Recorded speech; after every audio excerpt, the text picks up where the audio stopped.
Evangelio de nuestro Señor Jesucristo según San Lucas.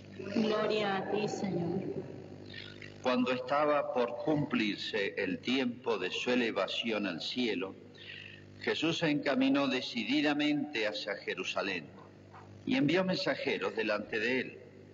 Ellos partieron y entraron en un pueblo de Samaria para prepararle alojamiento, pero no lo recibieron porque se dirigía a Jerusalén. Cuando sus discípulos Santiago y Juan vieron esto, le dijeron: Señor, ¿quieres que mandemos caer fuego del cielo para consumirlos? Pero él se dio vuelta y los reprendió, y se fueron a otro pueblo. Mientras iban caminando, alguien le dijo a Jesús: Te seguiré donde quiera que vayas. Jesús le respondió: Los zorros tienen sus cuevas y las aves del cielo sus nidos, pero el Hijo del Hombre no tiene dónde reclinar la cabeza. Y dijo a otro: Sígueme. Él respondió: Señor, permíteme que vaya primero a enterrar a mi padre. Pero Jesús le respondió: Deja que los muertos entierren a sus muertos. Tú ve a anunciar el reino de Dios. Otro le dijo: Te seguiré, Señor, pero permíteme antes despedirme de los míos. Jesús le respondió: El que ha puesto la mano en el arado y mira hacia atrás no sirve para el reino de Dios. Es palabra del Señor. Gloria a ti, Señor Jesús.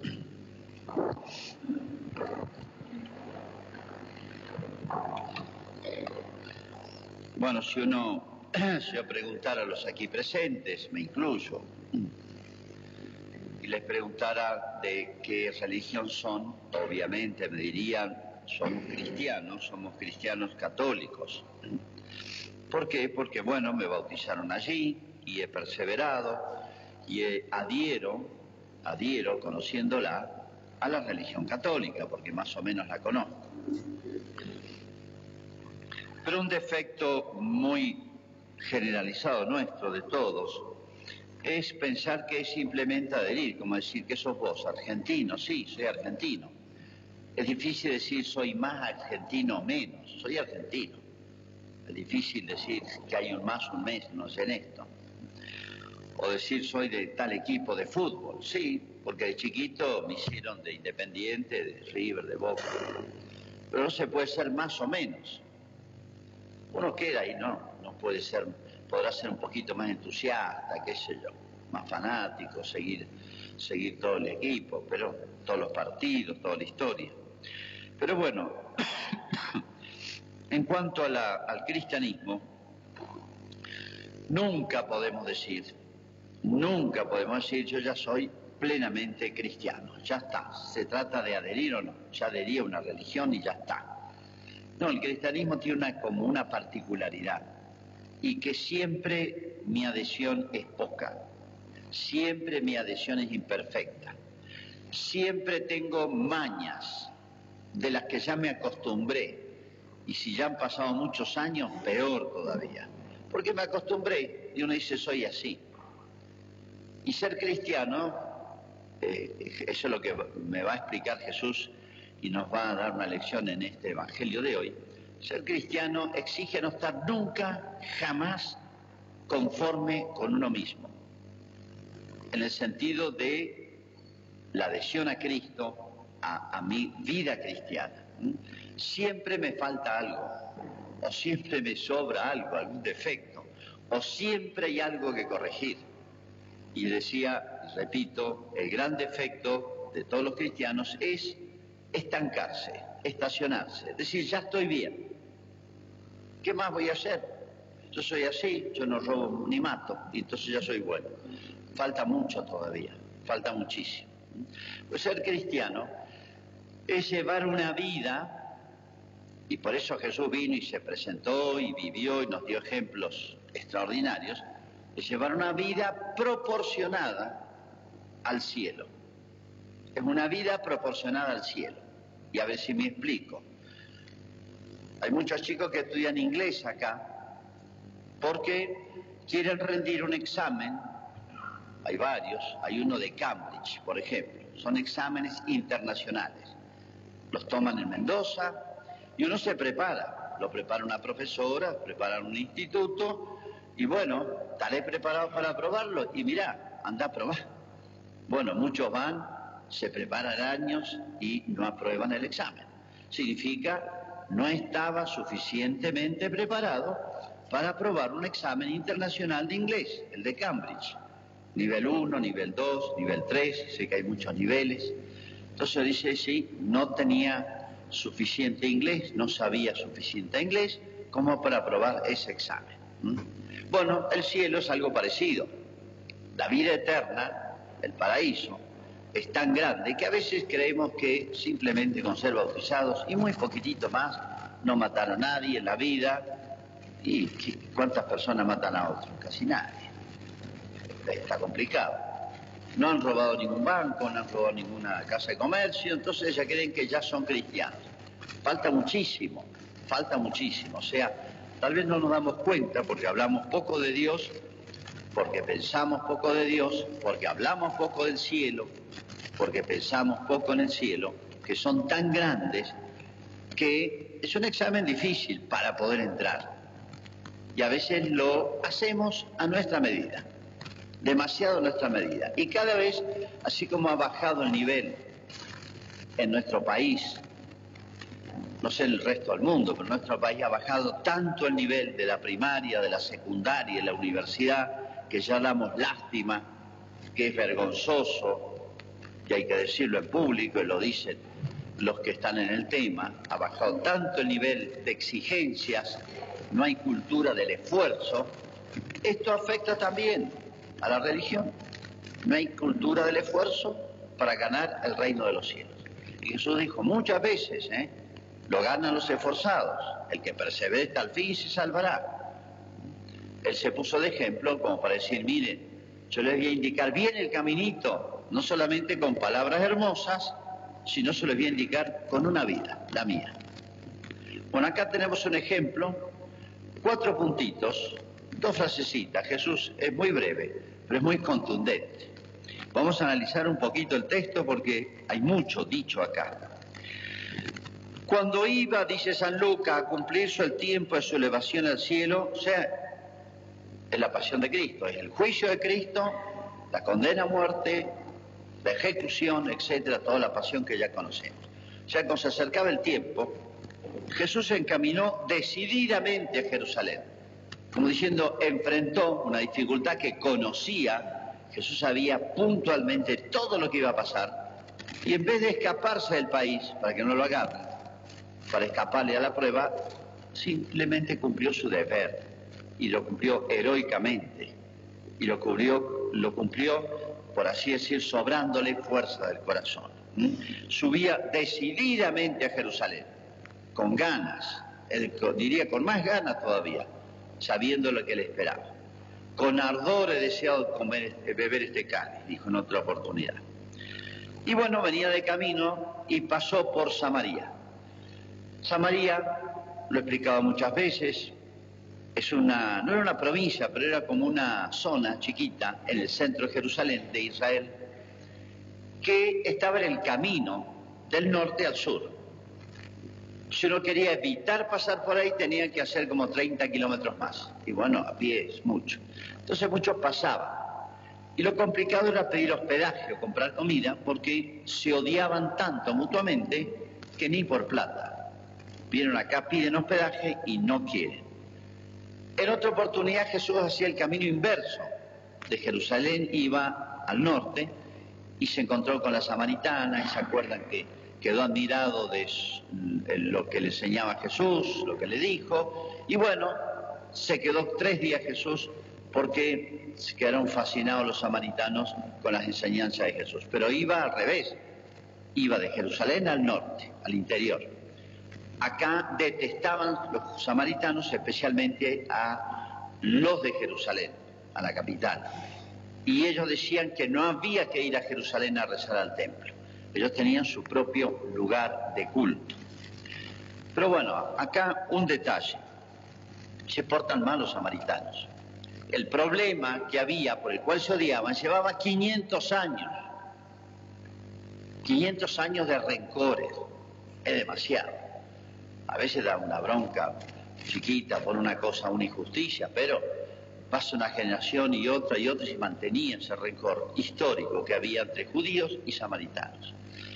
Jesús sin ningún problema los trató con toda naturalidad, y después los apóstoles, cuando empezó la iglesia, uno de los primeros lugares donde fueron fue Samaria, y convirtieron a muchos.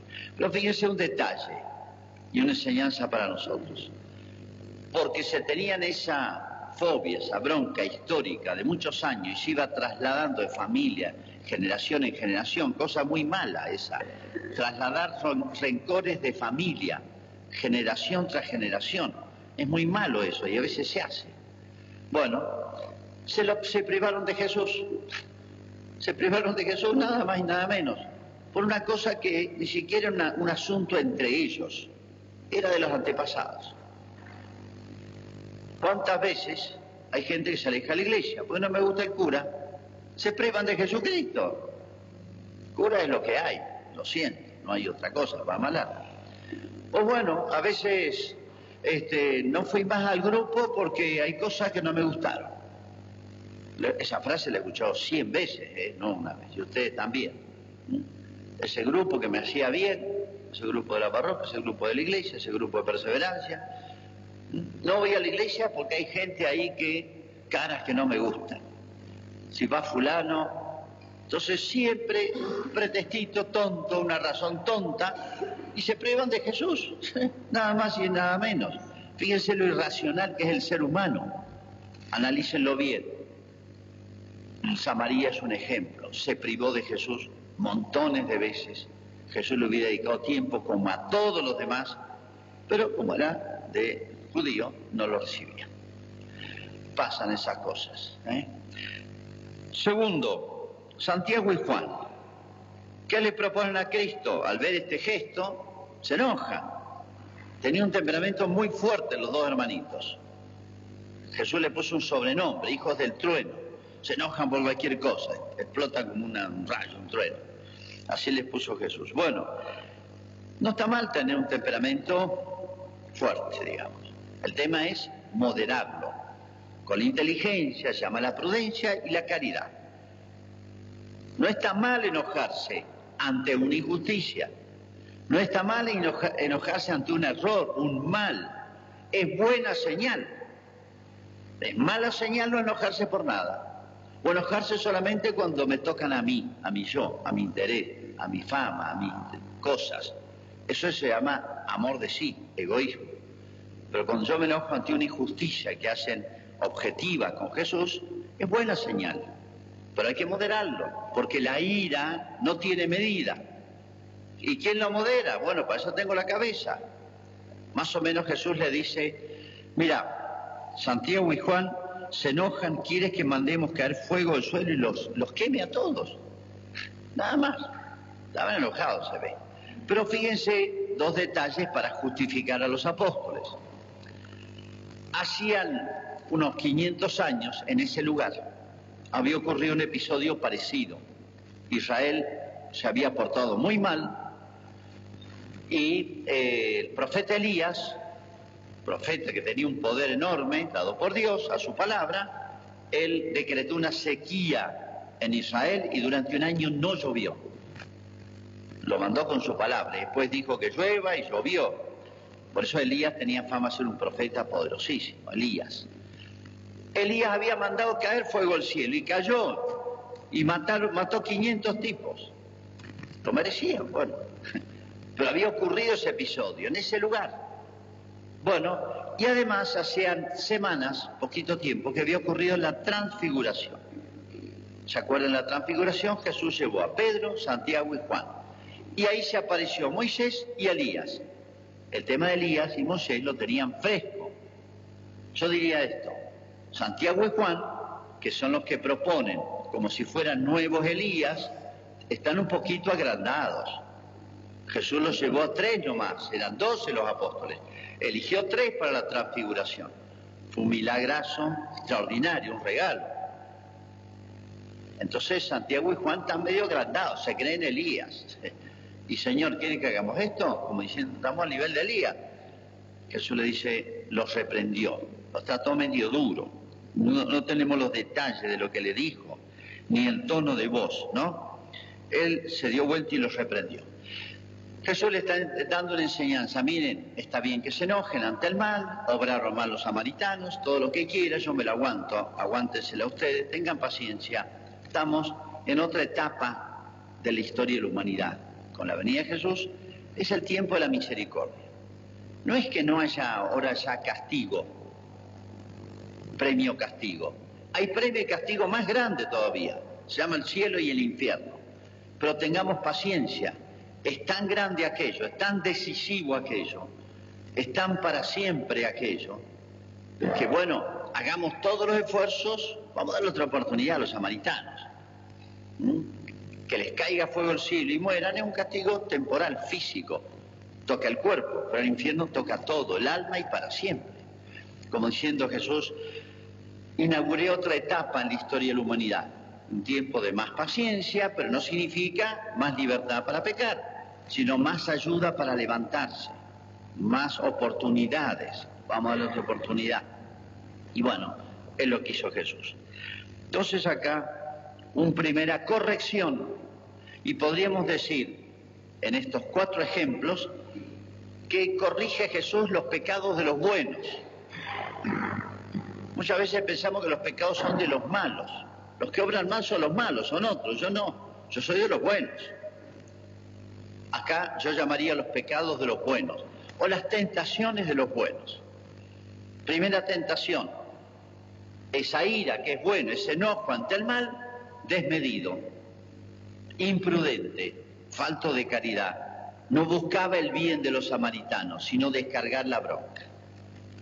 Desde el papá que corrige, la mamá, no es para descargarse la ira con los hijos, es para mejorarlos. Entonces Dios nos dio esa capacidad de enojo para usarla ordenada y fructuosamente en la vida. Y hay que usarla en todas las cosas. Es una fuerza positiva del alma, se puede decir, cuando está bien ordenada, orientada y sobre todo por la caridad, que busca el bien. Primer pecado de los buenos, el de Santiago y Juan, súper buenos, era de los 12 apóstoles, de la escuela de Jesús, andaban con Jesús, era su maestro, y sin embargo, nadie está tan cerca de Dios en esta tierra que pueda decir, yo ya soy impecable, yo ya no hago nada malo, yo ya no tengo pecados, ni necesito confesarme siquiera, si yo no peco, no mato a nadie. Hay muchas cositas más que es no matar y no robar. Segunda, iban caminando y se acercó alguien. San Mateo dice que era un escriba, o sea, un teólogo, un especialista en la escritura. Te seguiré donde quiera que vayas. Da la impresión de que este pedido de este hombre es bueno. Se ve que un escriba, o sea, un especialista en la teología, en la enseñanza del Evangelio, en la enseñanza de la Escritura, era un hombre de buena intención. Pero muchas veces tenemos buenas intenciones, pero todavía son almas imperfectas, muy imperfectas. Y nuestras buenas intenciones a veces no son tan rectas, por más que nazcan de buena intención. A veces de buena intención hacemos cosas malas. A veces con buena intención, no es poca cosa tener buena intención, pero a veces con buena intención hacemos cosas incorrectas, imprudentes, malas, casi sin darnos cuenta, porque aún nuestra intención no está pulida, purificada. No basta la buena intención. Hay un dicho que dice, el infierno está lleno de buenas intenciones. Una frase que expresa al extremo esto. Pero vamos a ver la respuesta de Jesús. Los zorros tienen cuevas y las aves del cielo nidos, pero el Hijo del Hombre no tiene dónde reclinar la cabeza. ¿Qué le dice Jesús? Por el tono de la frase, lástima no tenemos la grabación, porque en ese caso tendríamos el tono de voz, y el tono de voz dice mucho. Tenemos el texto, que es bastante. Jesús le explica un poquito, más o menos lo traduzco, porque son frases como metafóricas. Cada lengua tiene su manera de expresarse, todos nos entendemos, ¿no? Pero esto hay que traducirlo un poco. Los zorros tienen cuevas y las aves del cielo nidos. pero el Hijo del Hombre no tiene dónde reclinar la cabeza. Como diciendo, mirá, has visto en mi ejemplo, en mi persona, a lo mejor un hombre admirable, sabio, fascinante por lo que la manera de enseñar y todo, y eso lo tiene que haber fascinado porque era un escriba, era un maestro, y es lo que más él se ha comparado. Entonces dice, este es un genio enseñando, me gustaría seguirlo y ser como él. Y claro, la intención era buena, pero a lo mejor había algo de vanidad o no comprender todo lo que era Jesús.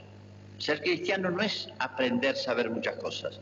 Yo puedo estudiar toda mi vida teología y condenarme, porque no es solamente saber ser cristiano, sino, sobre todo, practicar una conducta, un estilo de vida. Entonces, eso es lo que le dice Jesús. Mirá, seguirme a mí no es solamente saber ser sabio, sino el caminito que me queda hasta ahora es el más duro, el más difícil. Como diciendo, tiene más otras exigencias de las que vos pensás, de las que vos estás viendo, de las que vos creés. Ser cristiano es más que ser bautizado. Hice la comunión, tengo todos los papeles. Es un estilo de vida, es una conducta que abarca las 24 horas, que abarca todas las actividades, que abarca lo interior y lo exterior, pensamientos, palabras y obras. Todo, lo abarca todo. No es simplemente cosas, 2 o 3 cositas, como a veces lo reducimos.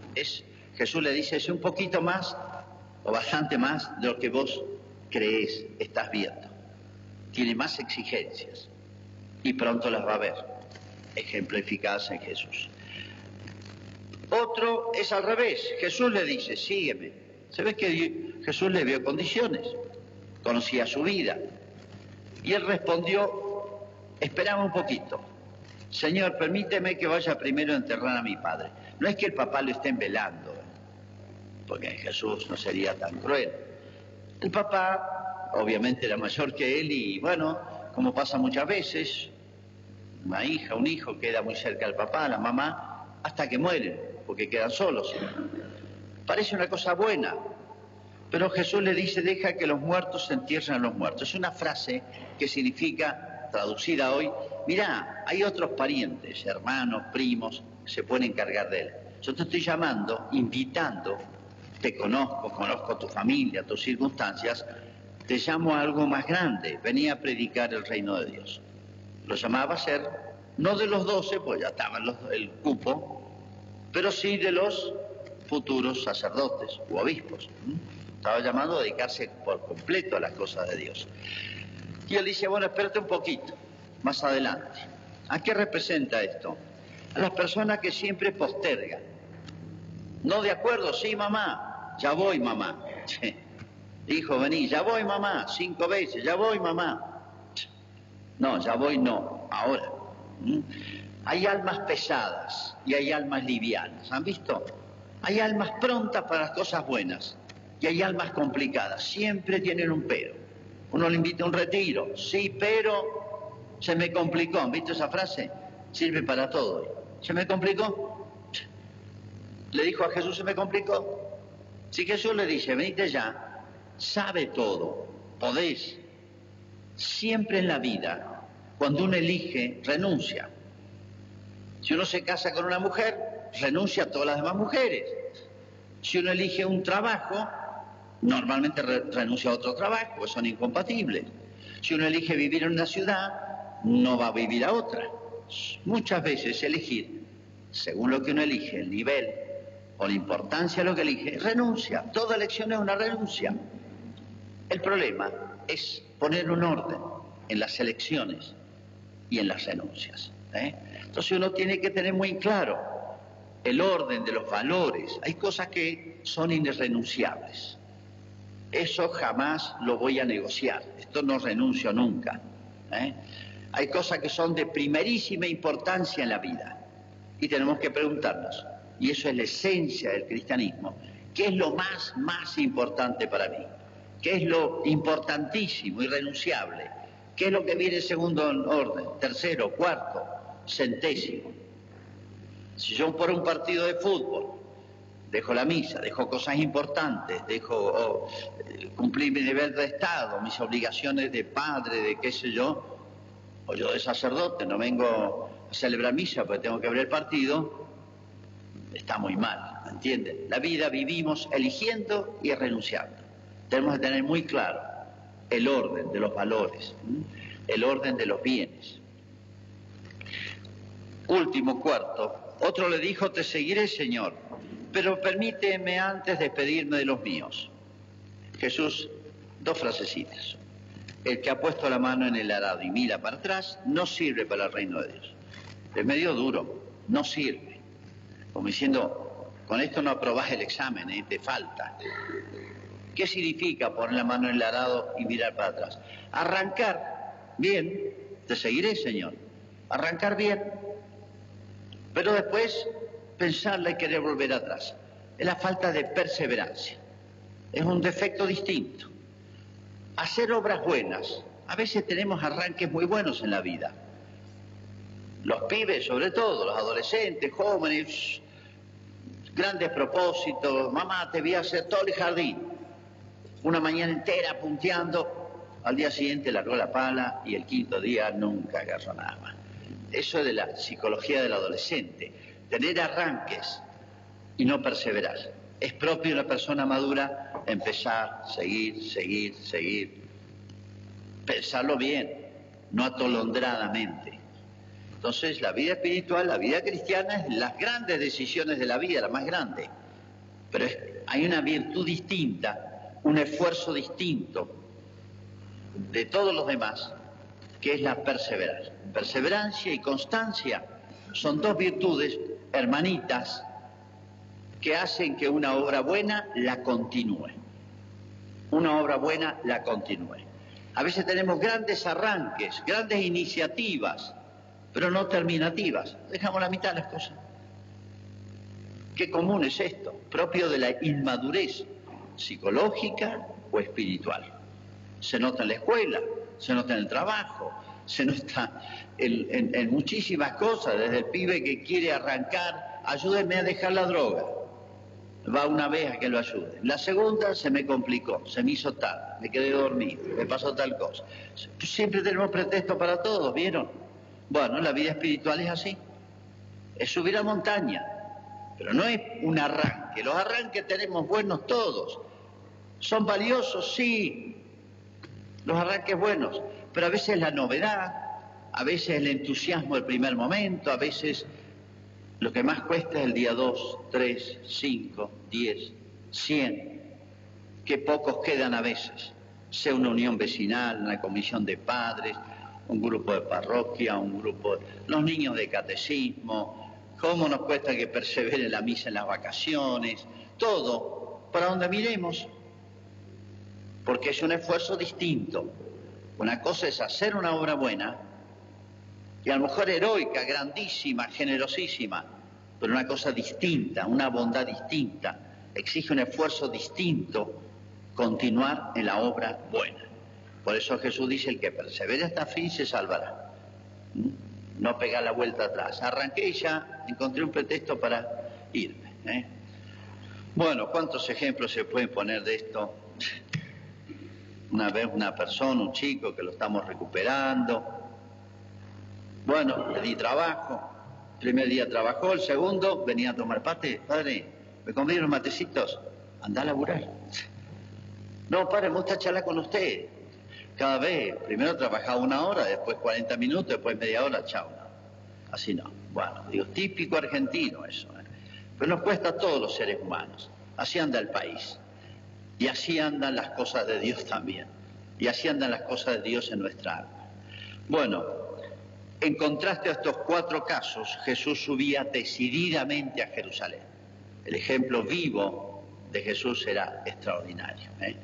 Y acá recuerdo una frase hermosa de San Agustín que dice así: Señor, muestra y ayúdame en lo que mandas y mándame lo que quieras. Señor, muéstrame y ayúdame en lo que mandas y mándame en lo que quieras. Ojalá tengamos todos esa disposición de grandeza del alma. Hacemos nuestra profesión de fe.